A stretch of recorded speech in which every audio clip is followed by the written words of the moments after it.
okay, because these things get complicated, right?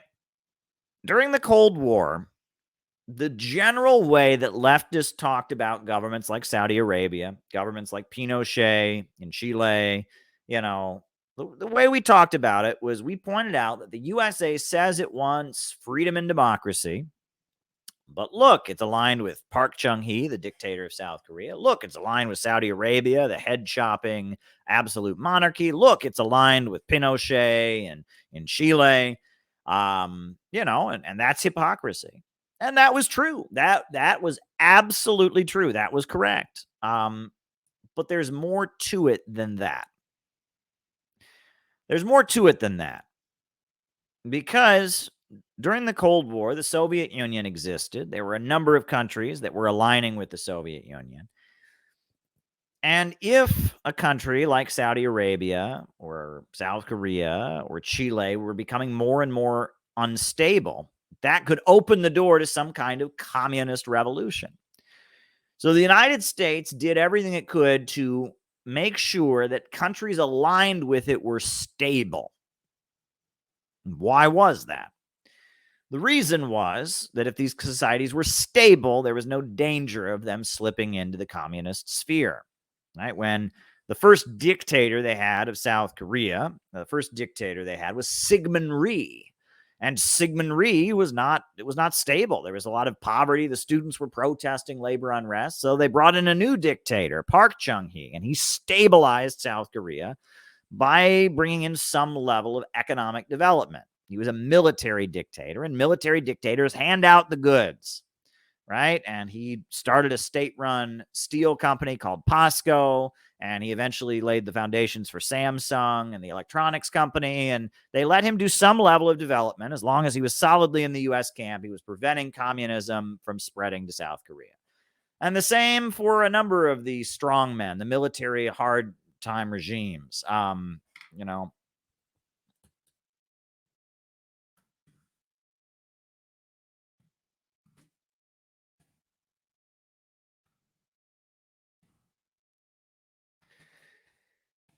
A lot of these hardliner regimes, these were Bonapartist military regimes that the United States was backing up.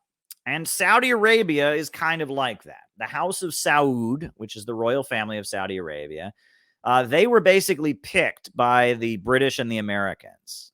During the Russian Revolution, the Bolsheviks leaked. They did WikiLeaks 1917. And they leaked a bunch of secret treaties, right? During World War I, the Russians were aligned with the British and the Americans and the French against the Germans. They had a lot of agreements between them. One of the agreements was called the Sykes-Picot Agreement, and it drew out a map of the Middle East. And it basically divided up the Middle East between some countries were colonies, like, Syria was a colony of the French, and then some countries were handed out to hand-picked kings, right? Iraq had a hand-picked king by the British. Libya had a hand-picked king. Well, in the Sykes-Picot Agreement, they drew the borders and they handed most of the Arabian Peninsula to the House of Saud, the Kingdom of Saudi Arabia. They appointed the Saudi king and the Saudi royal family to run this region. And the British picked the Saudis and they said, you can do your thing. And the Saudis were Wahhabis. They believed in a very, very strict interpretation of Islam where you must have an absolute monarchy, where people don't have their rights. And the idea was that because they were such fanatical religious people and because they'd proven to be very ruthless and very good at running an absolute monarchy, that the British gave them control of most of the Arabian Peninsula. And they made a deal. They made a deal that they would allow American and British oil companies to have exclusive rights to their oil. They would set up a royal oil company, but it would just kind of be a middleman for American and British oil companies. And they would get a certain amount of the money. They would get a certain layer of the money from the oil proceeds, and they could take care of the royal family. They could take care of their own to some degree or other. And that was the House of Saud. Right, and they got control. The thing is that, in order to stay in power, they got to be strong, right? And, while most of Saudi Arabia at this point, 1/3 of the country are guest worker slaves that have no rights whatsoever, Right? They're people from other countries, people from Africa, people from Southeast Asia, Thailand, places like that. Those people have no rights, people from Sri Lanka and all of that, and they work them to death and they exploit them. On top of that, the Shia Muslims of Saudi Arabia, because they practice Shia Islam, their rights are also, not respected, and their leaders get their heads cut off all the time. They're only allowed to work in jobs that have manual labor. They're the oil field workers. They're not respected. But if you're not a Shia Muslim and you're not a guest worker, if you're a Saudi citizen, right, and you're part of, the Saudi family, a Saudi family that's been there for a while, you get some goods handed out to you. They send you a stipend. You get your little percentage of the oil profits, right? And if you're high up in the royal family, your stipend is like bigger, and that they take care of their own. And that's that's why Saudi Arabia has been very stable. It's been very stable, but there's not much development there. I mean, it's got oil and sand, right? They have very little factories, very little development. They don't have much.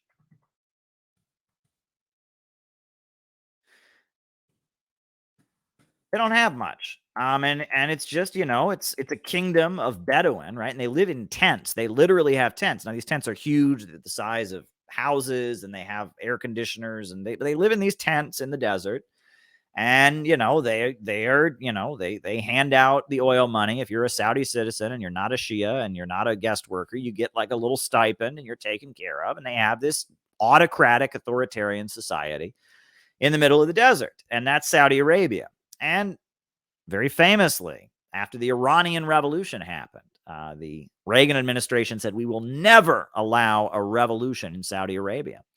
And when the Shia oil workers seized Mecca, I read that was on my timeline. I read to you all in the early 80s, 1981, 1980, the Shia oil workers, they were inspired by the Islamic Revolution of Iran. They rose up and they seized Mecca, and hundreds of them were killed. There was a bloodbath. Ronald Reagan's administration said, we will never allow a revolution in Saudi Arabia, right? And it's like, in order to keep Saudi society together, we're going to let the Saudi royal family hand out the goods. We're going to let them do that in exchange for stability. That was the idea. But you'll notice that as the Soviet Union fell, a lot of these authoritarian regimes that the USA had armed and propped up and tolerated also started falling. Franco's government in Spain, the fascist regime in Spain, it fell. The Portuguese fascist government, it also fell. In the late 80s, Pinochet's government fell. And that, a lot of these regimes that the USA had installed, the USA was saying, we really don't need these people here. And they're very expensive. Having these authoritarian military dictatorships, you can't have an authoritarian military dictatorship if it's not handing out the goods to somebody, right? It can be, Park Chung-hee. He had concentration camps for homeless children. He was vicious. He, beat down the labor movement, but he built up Seoul, and he built up certain cities, and he built up a middle class of people that were loyal to him. And same for Pinochet. Pinochet tried neoliberalism in the 70s, and it wrecked the economy of Chile. So starting in the 80s, he renationalized things, and he started spending money on the economy and started stabilizing Chile. And so he built up a middle class that was loyal to him. And that's generally how, Bonapartist authoritarian regimes, fascist regimes, that's how they work. You have to have a big layer of the population that benefits, or else it doesn't work. And it's kind of like imperialism. You can't do imperialism without the labor aristocracy. You have to have that comfortable middle class of well-paid workers who are bought off. You're going to have an authoritarian Bonapartist regime. You have to have a layer of people who benefit from it to some degree or other, or it doesn't work, right? Or else people won't take it. People don't like authoritarianism, but they'll put up with it if they see their living standard go up. If they're getting better access to jobs and education, a certain layer of society benefits from it, they'll tolerate it. It was the same with Marcos in the Philippines. A lot of people in the Philippines, didn't like Marcos and were living under it, but there was a layer of the population that benefited from Marcos existing, and so they tolerated it. And that's how these Bonapartist authoritarian regimes work. And that's the United States had to tolerate these people to prevent communist revolutions. The feeling is, hey, it's better to have Marcos and him taking care of that middle class in the Philippines than the communists overthrow and socialism in the Philippines. It's better to have, Pinochet taking care of the middle class in Chile than it is to have communists running the place. So the USA had to tolerate it. But as the Soviet Union fell, starting in the late 70s, they started to realize we don't need these regimes anymore. We don't need them, and they're expensive. And we can get a much better deal if we force these countries to sell off all their state assets. So instead of having an authoritarian regime, they started with the doctrine of the broken society. And Olympia is exactly right? Marcos, yeah, he was bad to some degree, but they had to tolerate a level of industrialization. But they got rid of him, and they replaced Marcos with an open society, right? That's George Soros, the Open Society Institute. They start bringing in an open society. And when you have an open society, meaning you have a weak government, an open society where the government just sits there and goes, oh, we can't do anything. It's a weak government. Those weak governments, they don't have to hand out the goods to anybody. They don't have to do anything. And they just roll over, and the USA can just milk these countries for all they're worth. And in Bolivia, and in Ecuador, and in all these countries, they transitioned to democracy. They got rid of the military dictator, and they brought in like a weak, pathetic government that got elected and said, I don't know what to do. And then they would have a financial crisis, and then the leader would resign, and they'd have another election, and another guy would get in there and go, I don't know what to do. Oh, boy. He would be out, and then they'd elect another guy, and he'd go, I don't know what to do. Oh, boy. And they would just elect kind of like what we have in here with Joe Biden, a weak, pathetic government that just rolls over and can't do anything, right? And it's if you just want to loot a country economically, if you're not looking to have a solid block against the commies, it's much better to have an open society where it looks like, oh, everyone can say whatever they want and freedom of speech and all of that. And you make sure that you have no government that ever gets in there is strong enough to actually take a stand. That's what we have in most of the third world. But the Saudis, they built the Saudis. They put the House of Saud in there. And the House of Saud is one of these authoritarian, Bonapartist, authoritarian societies where they put a royal family in there.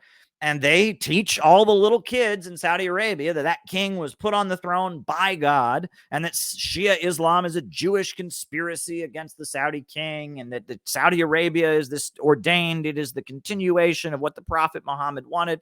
They have a very authoritarian regime there.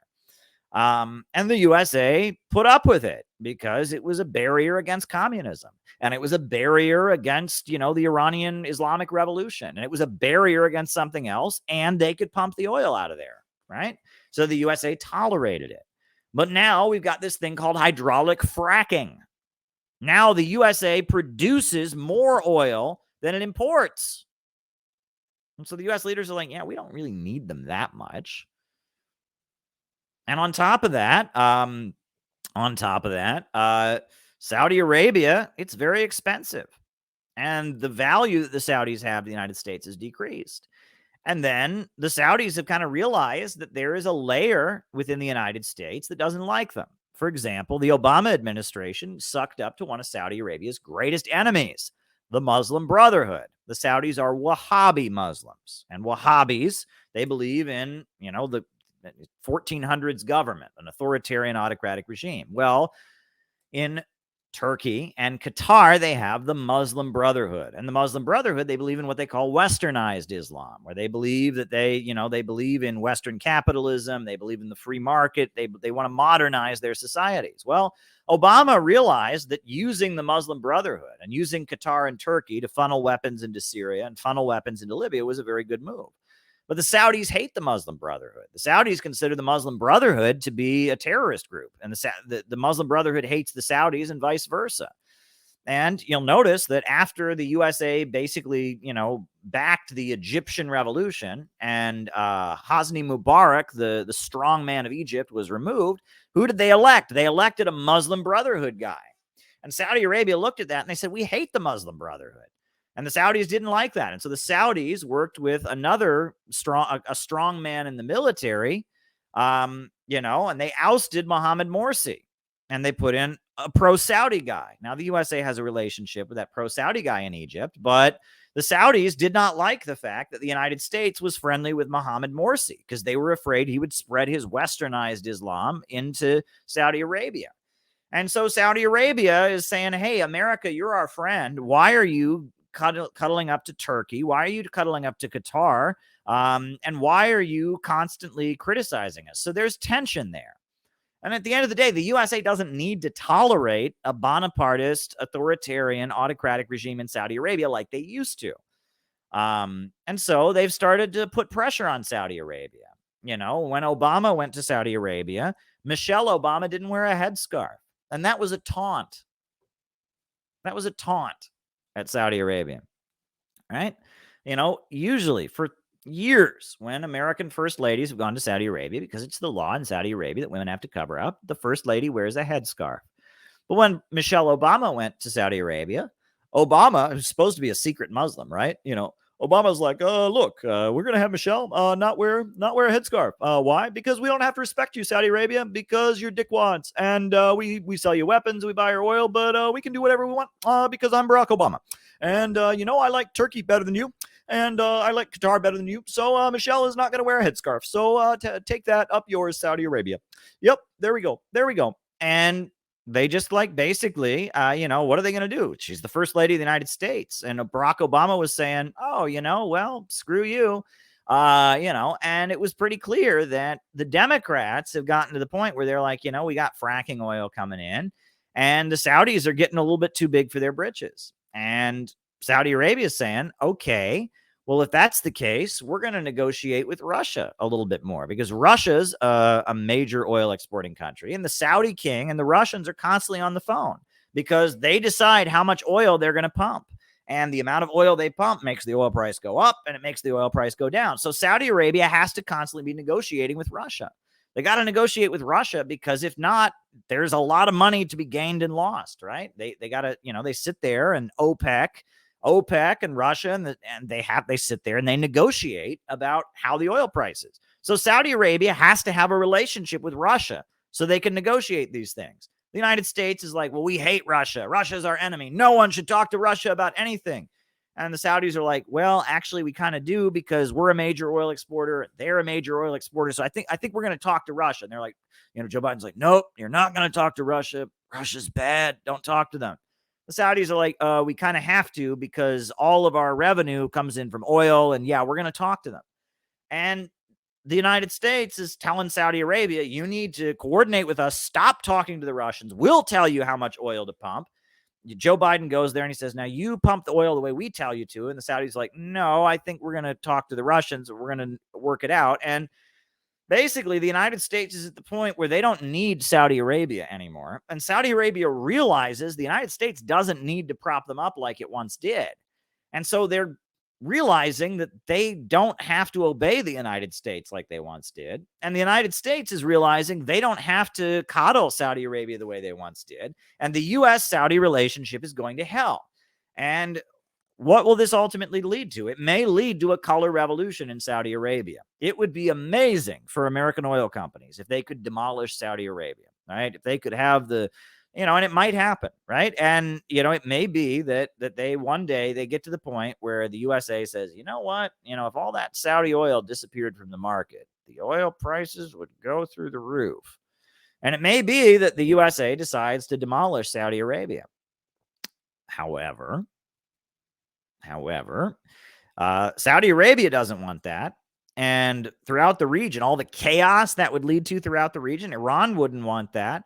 Most of the region wouldn't want that. You know, they don't like what Saudi Arabia does. It's a puppet of the United States, but Saudi Arabia getting demolished, they wouldn't like that. And so Saudi Arabia is realizing the Americans may actually just try to pull their open society shit in Saudi Arabia. And they might decide, oh, you know, Saudi Arabia is a little bit too expensive, you know, and why don't we take all of their oil off the market? You know, if Saudi Arabia was cast into chaos and, you know, terrorist groups were battling each other for control of it, there might be a lot of money there. You know, and that would, you know, and so Saudi Arabia is realizing the Americans may actually try to terminate us. So Saudi Arabia is drifting closer to China and it's drifting closer to Russia. And it's still, yes, buying all the weapons from the United States. Yes, it's still primarily almost exclusively doing business with American oil companies. but they're sending a lot more oil to China, and they're calling up Russia to negotiate the oil prices. And Saudi Arabia realizes that the Americans at this point don't need them. The reason that Saudi Arabia was able to get away with everything it got away with, and the reason they were able to have their 1400s autocratic monarchy, was because they kind of had America, for lack of better expression, they had America by the balls, right? America needed their oil, and it needed control of the international oil markets. And so it was like, you know what, Saudi Arabia will give you all the weapons you want. We'll let you, pile the money on the Saudi royal family and take care of your own people just so long as, you do what we say. And that was the relationship. Saudi Arabia is no longer that important to the United States. The United States knows that. And the U.S.-Saudi relationship is going south very, very quickly. And we don't know how this will develop. Right now, let's keep in mind, the USA is still selling all the weapons to Saudi Arabia. So that's happening. And American oil companies, British oil companies still dominate the Saudi oil market. But things could change very quickly. Things could change very, very quickly. And so, for Xi Jinping to go to the Saudis and say, look, hey, the Americans are, their system is falling apart. You really ought to get friendlier to us. You really ought to get friendlier to the Russians because we can do better deal. That makes sense. It makes perfect sense. And it makes sense for the Chinese to go there and say, look, who's really your friends here, Saudi Arabia? China, we have a policy. We never export our system. The last thing China would ever do is foment a color revolution in Saudi Arabia. However, the United States might, right? In order to bring false scarcity to the oil markets, in order to clear out an autocratic Bonapartist regime that they tolerated for so long, the United States might meddle in Saudi Arabia's affairs. China would never do that. So, that's my thoughts on that whole thing. Next question, usury. Usury is lending money at interest, right? In in the Bible, Christianity, they call it usury. In Islam, they call it ribald, but it's lending money at interest, right? That is what that refers to. And it's a problematic thing because it leads to a creditor class, a group of people who make money by having money. They just happen to have money, so they can lend money and get it paid back at interest, and they have more money, right? They don't actually produce anything. The problem with usury is it doesn't produce anything. It just leads to wealth being created by other wealth.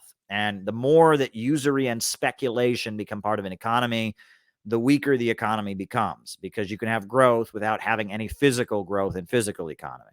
All right. How should Marxists treat Saudi Arabia in this new era? Well, let me just put it this way. I'll answer the Saudi question because we're on Saudi Arabia right now, right? I did the usury thing real quick. We're on Saudi Arabia, right? Communists, historically, there's the U.S. imperialists, which are the main danger. There's Western capitalism and imperialism. But there are Bonapartist regimes that go either way. Thailand, for example. During the Vietnam War, there was Sihanouk, right? His name was Sihanouk, right? He was the leader of Cambodia. And he was a very important ally for the Vietnamese people and against the U.S. imperialists. And he was a king. He was like an autocratic king. I mean, he was the king of Cambodia, but he moved in an anti-imperialist direction. Sihanouk. So, there's many examples of this. I read to you, Father Divine was this preacher in Harlem in the 1930s. He was this pastor in Harlem, Father Divine, who claimed he was Jesus's second coming. He was the reincarnation, and he was an important leader of the black community. So the Communist Party, they realized, hey, he's a leader of black people. He's against U.S. society with its racism. He's anti-fascist. And they sat down with Father Divine and they made a deal, right? And North Korea and Thailand get along very well. North Korea and Cambodia, they get along very well. And, there's a lot of governments around the world that are kind of, anti-imperialist, or, they're Bonapartist regimes that could go either way that the Soviet Union had to sit down and make a deal with. They never said that these countries were socialist. No one thinks that Cambodia under Sihanouk was socialist. It wasn't. Nobody thinks that Thailand is socialist. Nobody thinks that no one thought that Father Divine in Harlem, no one thought he was a communist. He wasn't a communist. He was a religious fanatic. However, they understood this guy is in a position where he's up against the U.S. imperialists. He's up against the U.S. imperialists. He's a leader of the black community. The black community is rallying around Father Divine. He's up against the U.S. imperialists. And so we're going to make an alliance with him. So they made a deal. And, Sihanouk was up against the U.S. imperialists. He made a deal with the Vietnamese people. And there's many examples of this. Turkey, right? Kemal Ataturk, not a socialist, a Bonapartist, an anti-imperialist, but not a socialist. And there's many examples of this, of not just governments like Saudi Arabia, not just, governments, but also political movements, etc., that are, for whatever reason, at odds with U.S. imperialism and the liberal order. And for whatever reason, they are at odds with the U.S. imperialism and the liberal order. And if you're a serious communist, you go to those folks and you make a deal. And you say, look, we don't agree on everything, but we're communists and anti-imperialists. Your enemies are our enemies. We both want similar things. And so we can find an understanding. We can find something to agree on. And serious revolutionaries do that. And not serious revolutionaries don't. Okay? And this is what a lot of people don't get, right? Nowadays, there's this cancel culture where it is totally okay to align with mainstream U.S. media and whoever they're canceling this week for racism, sexism, or homophobia and transphobia. It's perfectly fine to align with Joe Biden against Donald Trump and call Donald Trump a fascist. That's fine. But the second you align with any illiberal entity that is at odds with U.S. society, you get canceled for it. But that's exactly who we should be aligning with. Right now in America, there are religious organizations, not going to name names, but eventually we're going to have a conversation about this. Right now in America, there are religious organizations that have been targeted by the liberal order, that are at odds with the liberal order, that take anti-imperialist positions internationally for their own reasons that have nothing to do with communism. If we're serious revolutionaries, we should be making a deal with those folks. All right? They're under attack by Steve Hassan and the Cult Awareness Network, just like we are. They're sympathetic to socialist and anti-imperialist countries, just like we are. We ought to be making a deal with them if we're serious. Now, of course, the way standard leftism works is, no, you're associated with this person, they're homophobic. Oh, no, you're associated with this person, they're transphobic. Oh, but, you're following the latest hashtag on Twitter put out by Joe Biden. Well, that's normal. You're just fighting racism. I mean, this is the way people are thinking. But there are religious organizations in the United States that are at odds with the current liberal order. And if we're serious, we should be sitting down with those folks and saying, all right, we may not agree on much, but the liberal order hates us. We are sympathetic to various anti-imperialist states. We're against tech censorship. We don't like the way you guys have been targeted. Let's make a deal. That's what the Communist Party did with Father Divine. That's what the Soviet Union did with many, many countries that the imperialists were fighting, were targeting, right? And there were many monarchies around the world.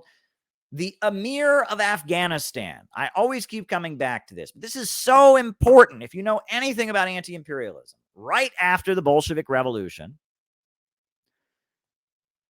Lenin convened a conference in Azerbaijan called the Baku Conference. It was the Conference of the Peoples of the East. And at that conference, all kinds of people from Central Asia and from the Middle East came to that conference, and the Bolsheviks said, if you're against the British Empire, if you're against the American imperialists, we're with you. And one of the people who came to that conference was called the Emir of Afghanistan. The Emir of Afghanistan was not a socialist by any conceivable means. He was not a socialist. The Emir of Afghanistan was a feudal monarch. But the British imperialists wanted him out because he believed in economic development. He wasn't going to go along with their free trade policies. And Lenin embraced the Emir of Afghanistan because he said, you're fighting the U.S. imperialists, I'm with you.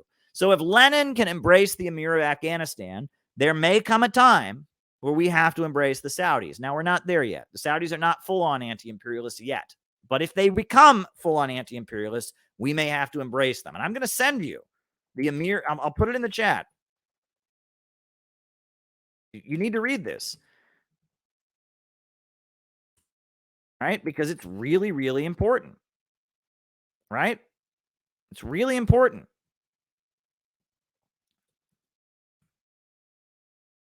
This is Lenin's statement. This is the statement Lenin gave to the Emir of Afghanistan because he was against the imperialists. He's a reactionary, feudal autocrat, but he was against the U.S. imperialists and the British imperialists, and they were coming after him. So in 1919, October 14th, 1919, Comrade Lenin met the ambassador in his private office with the words, "I am very glad to see in the red capital of the worker and peasant government the representative of the friendly Afghan people who are suffering and fighting against imperialist oppression." To which the ambassador replied, "I proffer you a friendly hand and hope that you will help the people of the East to free itself from European imperialism."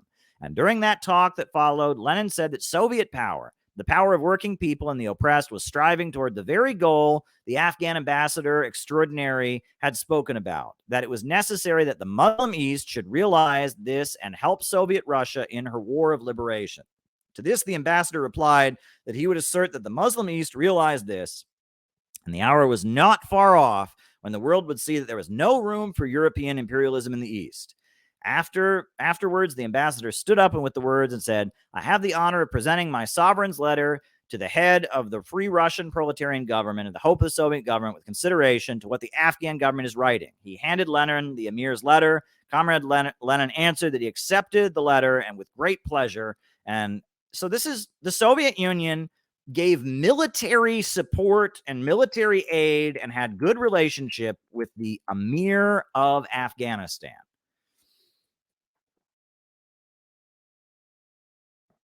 Let's not get ahead of ourselves. Saudi Arabia has not aligned with Russia and China. It hasn't at this point. It's playing both sides, right? It's moving to a much more independent direction.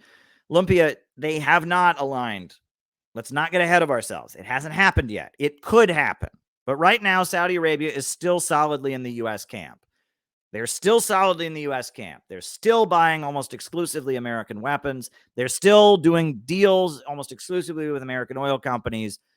There's trouble in paradise, but they have not. Saudi Arabia is not in the anti-imperialist camp at this time. Let me be clear about that. They could be forced into the anti-imperialist camp if the U.S. imperialists escalate their hostility to them, but it hasn't happened yet, Lumpia. And don't confuse my words. They are not an anti-imperialist power at this time, right? And we need to be very clear about that. They are not.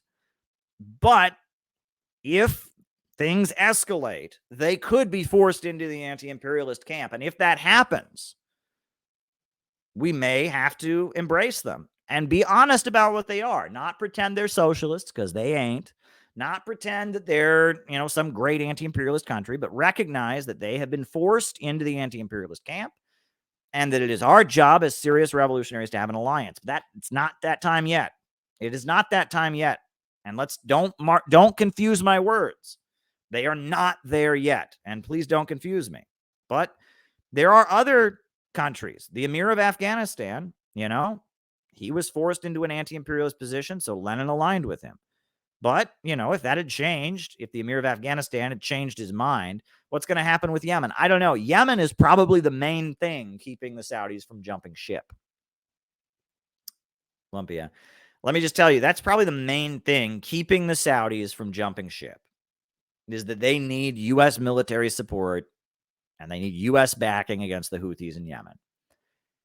That's what they need. They desperately need that. And without that, if the USA cut off the supply of weapons, if U.S. satellites weren't providing military support, Yemen would go into the hands of the Houthis, or the Revolutionary Committee. And so that's the Houthi thing is probably the main thing that's keeping Saudi Arabia from completely cutting its ties to the United States.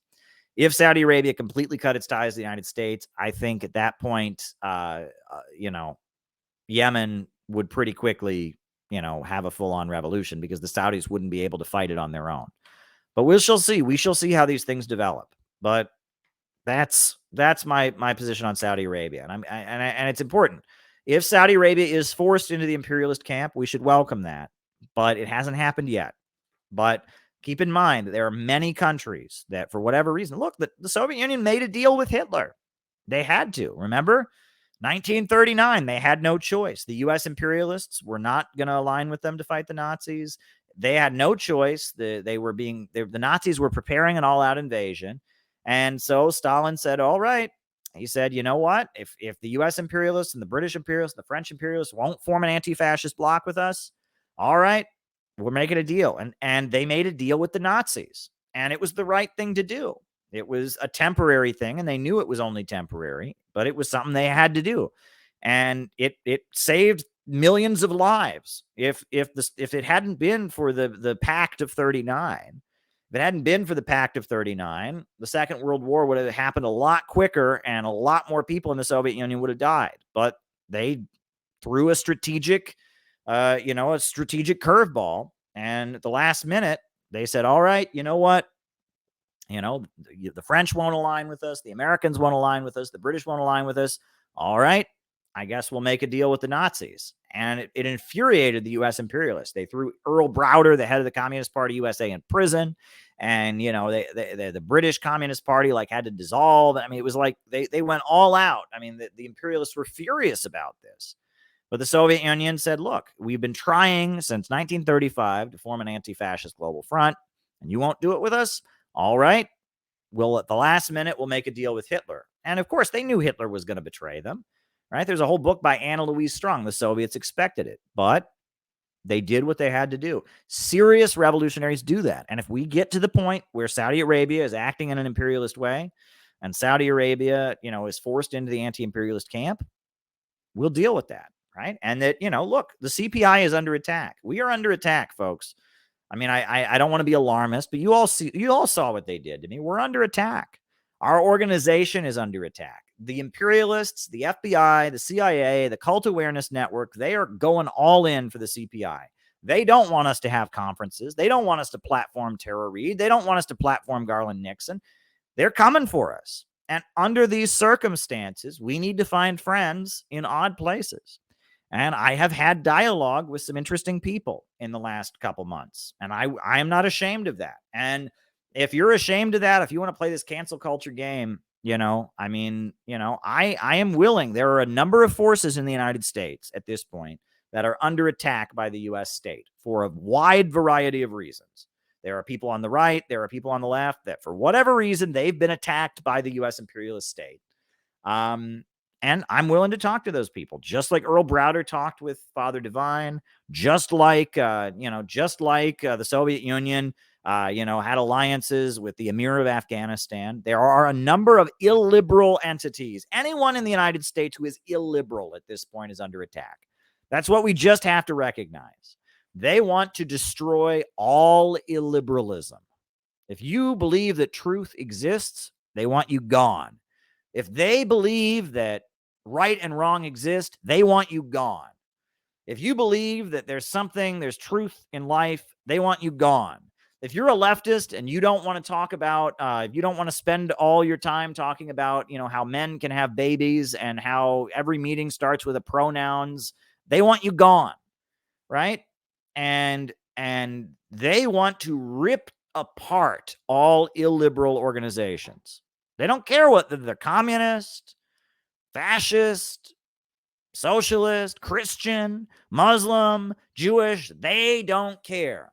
They want the only person with access to your brain. They want the only thing that has access to your brain to be this thing. They don't want any middleman, right? They want all of your worldview and all of your ideology and all of the way your mind works to be programmed by this thing. And if somebody is forming an organization where people study Marxism and learn how to struggle and fight back, they want it broken up. And if someone's forming a Christian organization where people study Christianity and they want it broken up. They want to destroy churches. They want to destroy mosques. They want to destroy synagogues. They want to destroy any kind of organization, any illiberalism They want it destroyed so that they have total control of your brain. They want total thought control of the population. And any entity that is illiberal, that is telling people that right and wrong do exist, that there is a point in life, there's a reason to be hopeful, they want to tear it down. And under such circumstances, we as socialists and Marxists living in America, we're not the synthetic left. We're not woke. We are, we're what the Soviet Union was. We're what China was. We're what Cuba and Venezuela are. Because we're that, they want to destroy us. But there's a lot of other people they want to destroy. There's a lot of people they once propped up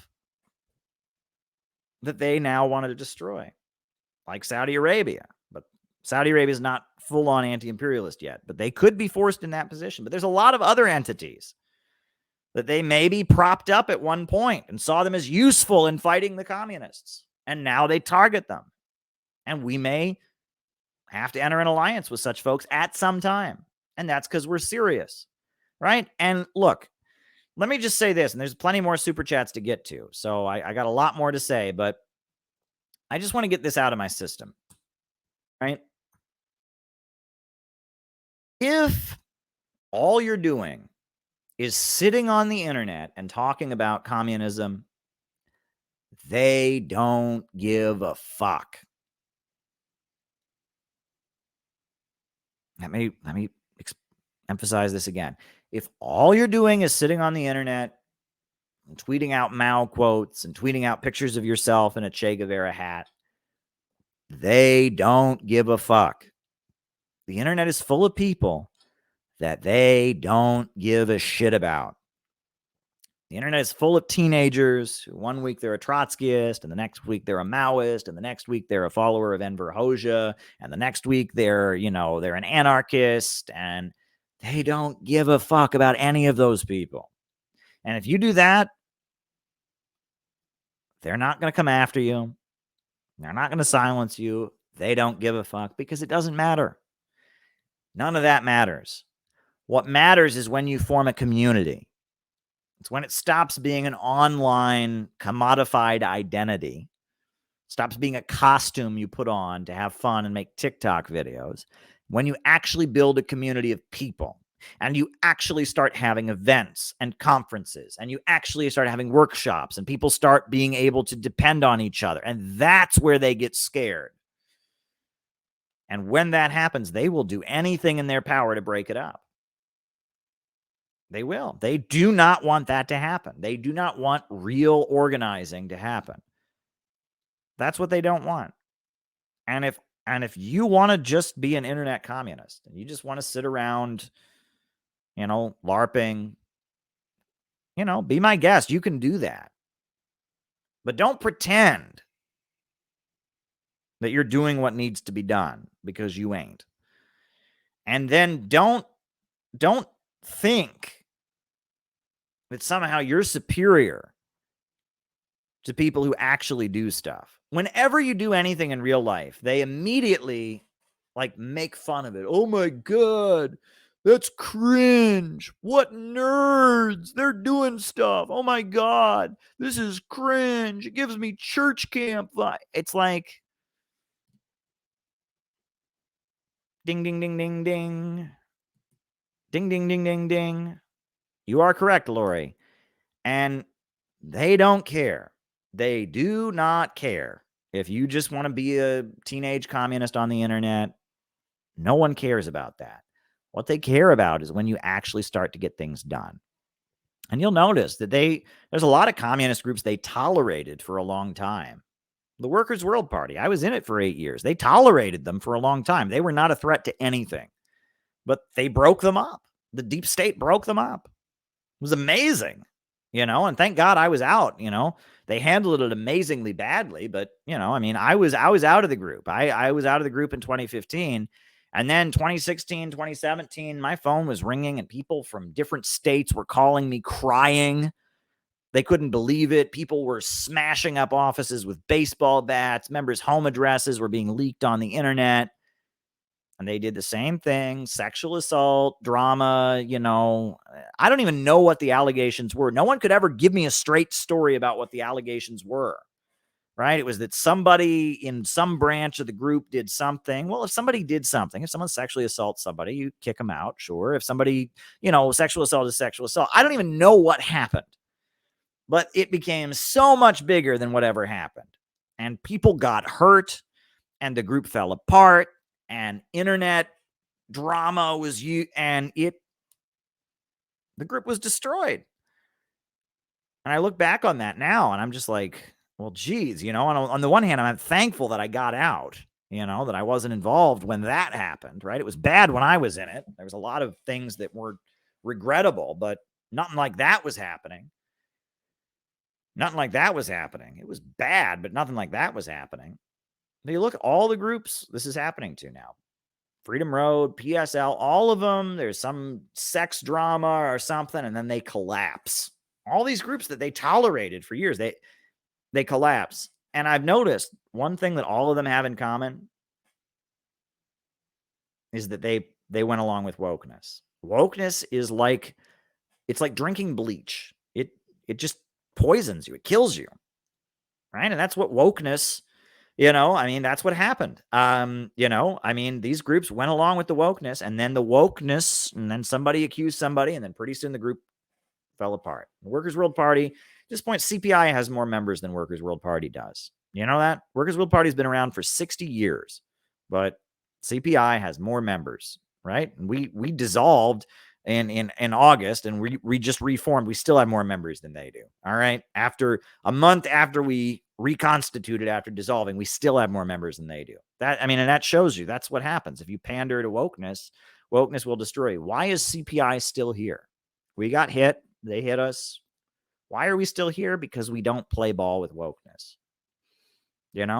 And I'll just tell you, a lot of these organizations, they tolerated them. And then they just got to the point, it's like, we don't really want any illiberal organization. Groups that believe in communism, even if they're playing ball with wokeness, we're going to destroy them. And one by one, they just destroyed all of these groups. All the groups are dying. All the groups are dying. One by one, they're all falling apart. Because wokeness and toxicity and COINTELPRO is just coming in, and somebody gets mad at somebody and on the internet, and so just keep that in mind, right? That we're doing real work and building a real organization, and that's much more dangerous. It's much more dangerous building a real organization, and they have broken apart all the old organizations, and we're just going to keep going. We are just going to keep going. All right. And I'll tell you another thing. The only thing that is keeping CPUSA from collapsing is us, me and Haas. If CPUSA didn't have Haas and me to kick around, Taryn would just tear the group apart. All right. But right now, she's tearing the group apart. She's driving out everyone in the group she doesn't like on the grounds they're secretly working for me or they're secretly working for Haas, which they're not. Well, maybe they're working for Haas. I don't know what Haas is doing, but they're not working for me. So, but eventually I'm going to be out of the picture. They're not going to be able to do that anymore, right? To claim that there's underground agents. And eventually they're just going to self-destruct, which is what they do, oh, it is self-destructing. Okay. Well, there you go. It's just, this is how organizations work. Wokeness destroys you. There is no compromise with wokeness. CPI is existing because we're not woke, and we are under attack. And we will continue to be under attack. And because we're under attack, we're going to enter alliances with other forces that are under attack.